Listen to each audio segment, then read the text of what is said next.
Baik, untuk peserta yang kedua adalah Ella Salasifah. Ya, Mbak Ella Salasifah. Nah, sudah hadir semua. Baik, sudah siap untuk presentasi yang kedua. Izinkan saya memulai. Assalamualaikum warahmatullahi wabarakatuh. Oke.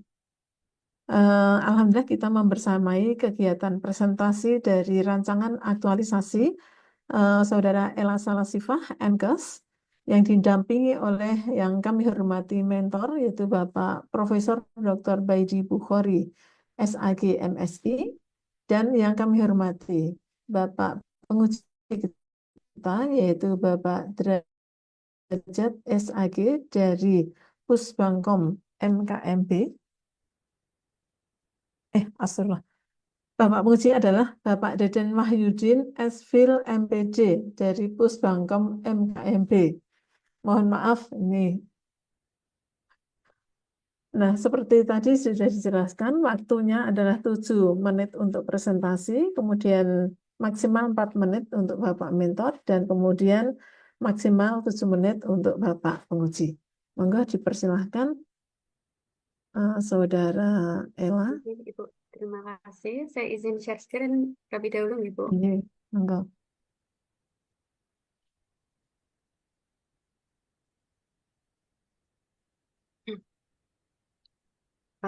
Sudah terlihat nih, Ibu, ngapunten? Sudah. Sudah, Ibu. Assalamualaikum warahmatullahi wabarakatuh. Waalaikumsalam warahmatullahi. Yang terhormat Bapak Deden Wahyudin Esfil MPD selaku penguji, yang terhormat Bapak Profesor Dr.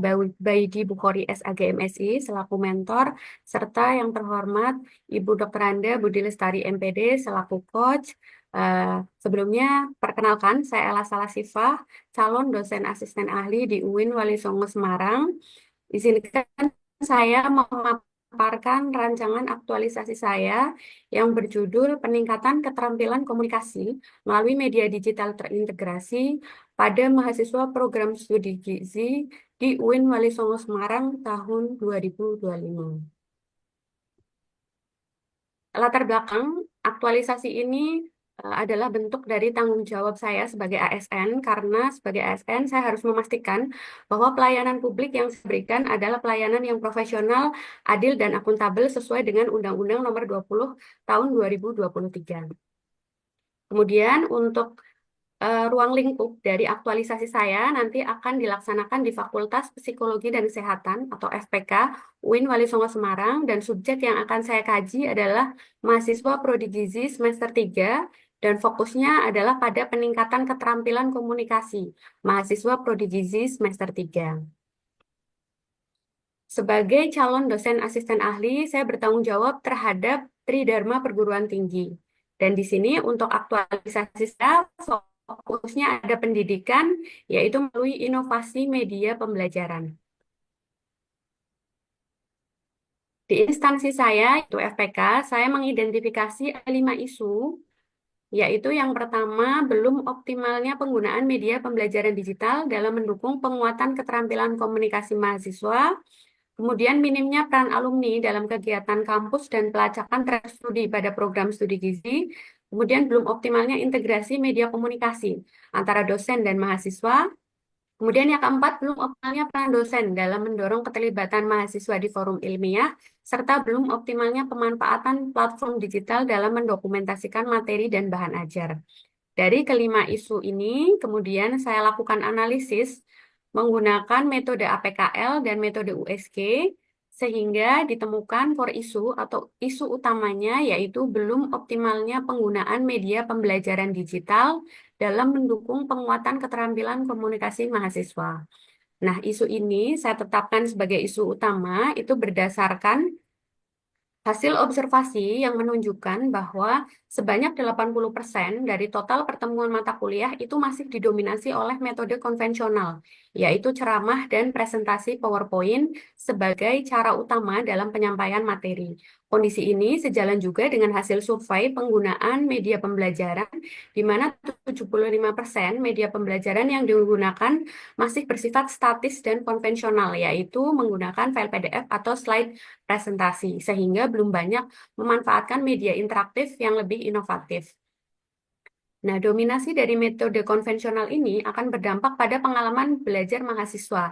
Sehingga berdasarkan hasil survei pula, 81% mahasiswa itu merasa perkuliahan terlalu teoritis dan kurang memberikan kesempatan untuk praktik komunikasi secara nyata. Selain itu, 78% mahasiswa juga mengaku kesulitan berbicara di depan umum, khususnya saat menyampaikan pendapat dalam forum formal di mana sebagai mahasiswa gizi, mahasiswa kesehatan, sebuah keterampilan itu sangat penting dalam komunikasi. Hal ini juga terlihat dari harapan mahasiswa, yaitu 78% mahasiswa menyatakan ingin perkuliahan itu memberikan lebih banyak kesempatan untuk melatih keterampilan komunikasi.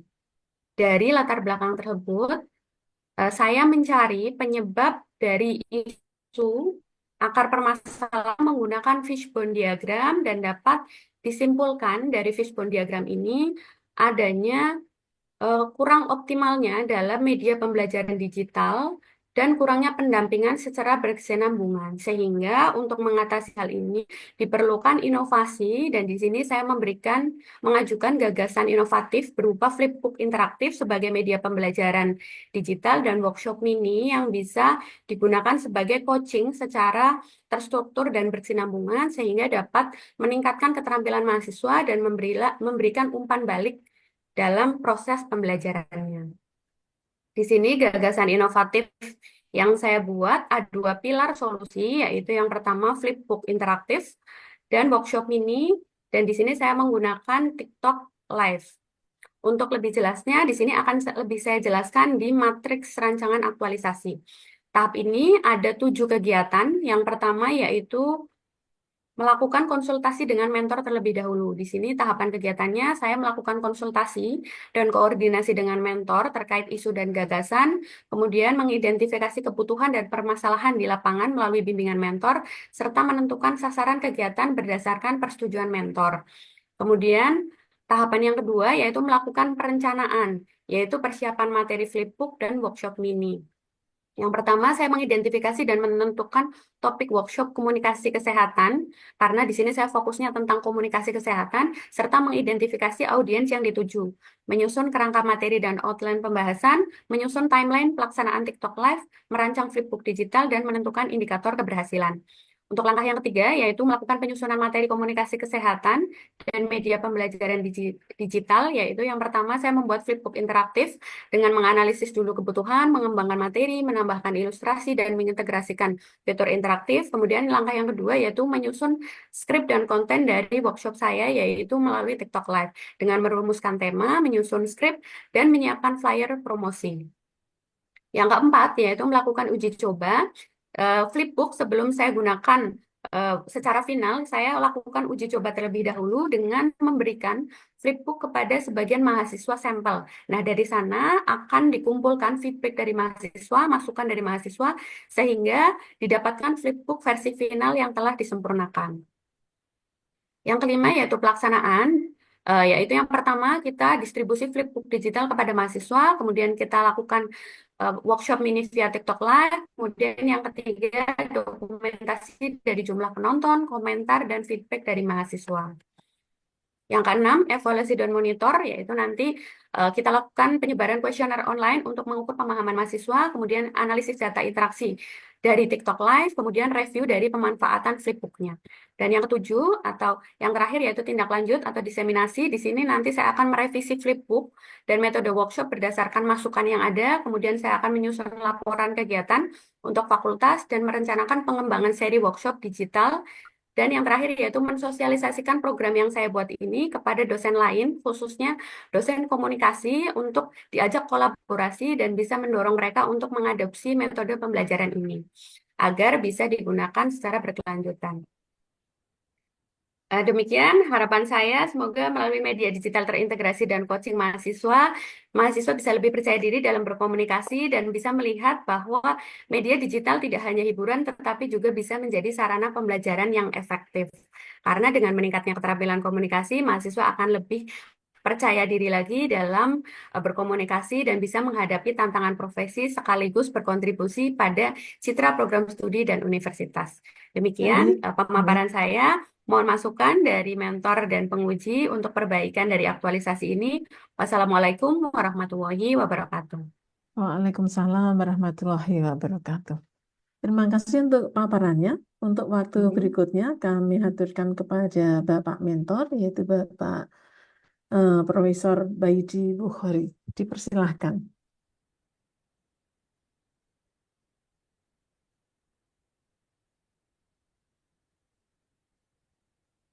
Dengan waktu maksimal 4 menit. Belum dibuka suaranya, Pak. Mohon maaf.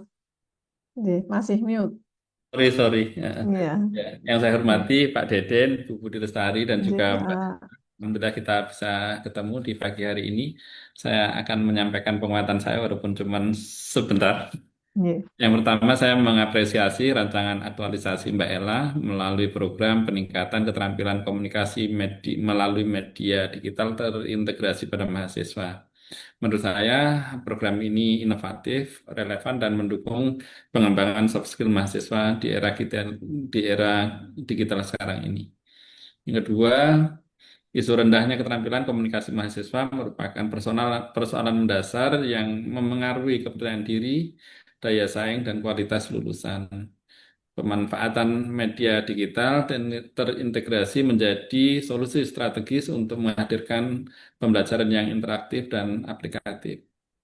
Nanti pelaksanaannya diharapkan berlanjut sebagai kontribusi nyata bagi mahasiswa dan institusi membangun lingkungan akademik adaptif terhadap perkembangan teknologi.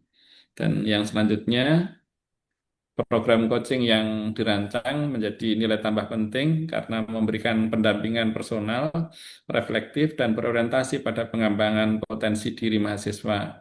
Hal tersebut akan mendorong kepercayaan diri dan kesadaran diri serta strategi komunikasi yang efektif. Dan yang pasti kami selaku pimpinan fakultas mendukung penuh pelaksanaan program ini agar menjadi best practice pemanfaatan media digital dan coaching untuk membangun diri mahasiswa untuk pengembangan diri mahasiswa sekaligus mendorong peran ASN sebagai agen perubahan dan inovasi di bidang pendidikan tinggi. Harapan saya yang terakhir jangan berhenti hanya program Mbak Ella, harus benar-benar diaplikasikan dan membawa dampak positif bagi institusi. Matur suwun. Izin, Pak. Terima kasih Iya, juga. Pak Bede, matur suwun. Terima kasih kepada Bapak Mentor yang sudah menyampaikan penguatan-penguatan dan juga harapannya supaya tidak berhenti hanya sekedar di Latsar.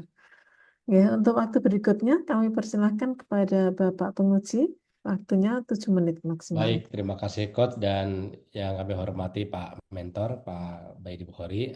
Alhamdulillah kita bisa bertemu virtual ya Pak, walaupun virtual dulu. Seperti tadi disampaikan oleh Pak Mentor, ini memang CPNS kita bukan lagi anak-anak milenial ini, Gen Z ya. Ini misalnya kalau mentornya udah ini kaum kolonial ini, jadi kalau maksudnya ketika merespon yang sifatnya digital ini langsung hal yang sifatnya luar biasa, kemudian inovatif dan seterusnya. Mbak Ella, ini produk dari rancangan ini apa ini produknya? Nggih, ngapunten Pak Deden, ini produk dari rancangan saya ada dua.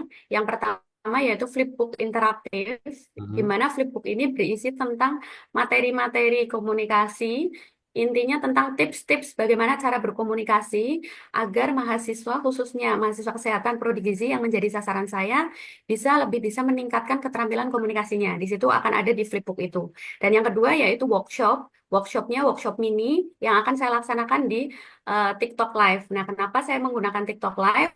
Karena pilihan kedua saya adalah Zoom. Kalau saya ambil Zoom, itu akan memberikan semacam perasaan, oh kok pelajaran lagi, kok pembelajaran lagi, kuliah lagi. Kalau TikTok Live itu lebih bisa diterima oleh mahasiswa saya karena media digital ini lebih dekat dengan mahasiswa untuk saat ini seperti itu. Ini Terima kasih. statusnya dosen gizi apa dosen komunikasi? Oke, saya dosen gizi mengajar mata kuliah komunikasi, Bapak. Oke, maka Oke. lengkap berarti nih Pak Mentor nih. Oke. Artinya muatan materinya tentang gizi, tetapi disampaikan melalui media-media tadi eh, apa flip ya. Oke, betul. Konten-kontennya tentang gizi berarti ya. Ini hanya Konten-kontennya saya tunjukkan lebih ke bagaimana cara menyampaikan edukasi kesehatan ke masyarakat. Komunikasinya agar komunikasi yang bisa diterima oleh masyarakat seperti itu. oke.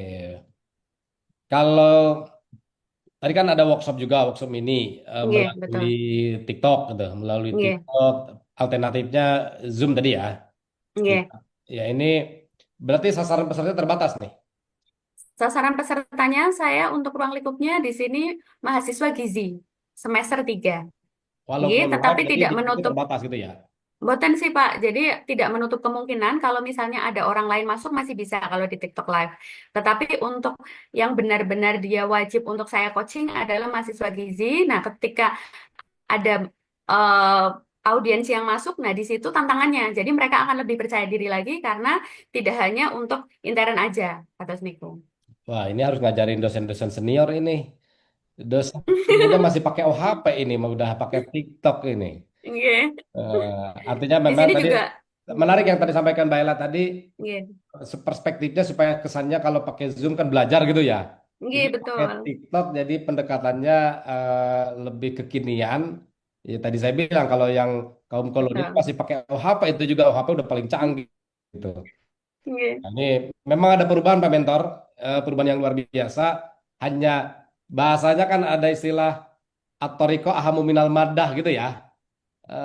Caranya ini yang kalau substansi saya kira sama. Pak Oke. Mentor juga menguasai tentang ini, tapi caranya menyampaikan ini yang mungkin kekinian ini yang saya kira perlu dikembangkan. Syukur tadi bahkan mau desiminasi ke kawan-kawan yang lain, mohon nanti dibantu oleh Pak Oke. Mentor.